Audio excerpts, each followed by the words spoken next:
Hello guys, welcome back to my channel. তো তৃষা ব্লগে সবাইকে স্বাগত। আজ বিশ্বকর্মা পুজো, তো তোমরা সবাই জানো।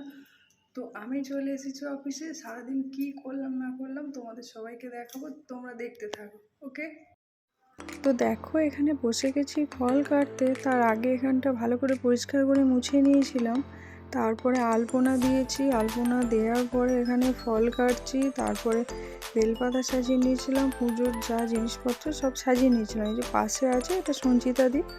তো ও হচ্ছে নৈবেদ্য সাজাচ্ছিল, দিয়ে সব কিছু রেডি করে নিয়েছিলাম। দিয়ে ব্রাহ্মণ কখন আসবে সেটাই দুজনে বসে বসে আলোচনা করছিলাম।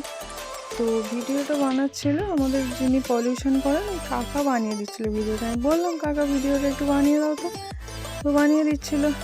দিয়ে ব্রাহ্মণের জন্য অপেক্ষা করছিলাম। আর এখানে দেখো আমাদের সকালের খাওয়া দাওয়ার ব্যবস্থা চালু হয়ে গেছে, এখানে রেডি করছে।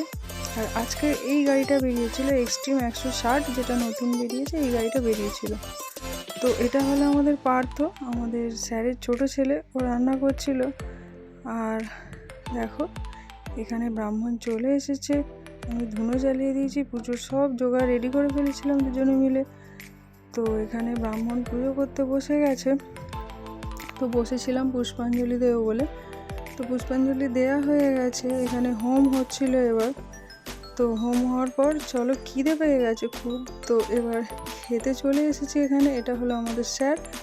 আর এখানে এই যে পুরো অফিসের স্টাফ ছিল সবাই, এখানে আমরা সবাই খেতে বসেছিলাম একসাথে। তো প্রথমে দিয়ে দিয়েছিল ভাত, ডাল, তারপরে পটল আলুর তরকারি ছিল, মাছ ছিল, আর চাটনি, পাঁপড় ছিল। আর এখন বাজে রাত 8টা, ব্রাহ্মণ রাতের পুজো করতে চলে এসছে, আর আমি বাড়ি যাই। টাটা, তোমরা ভিডিওটা দেখতে থাকো।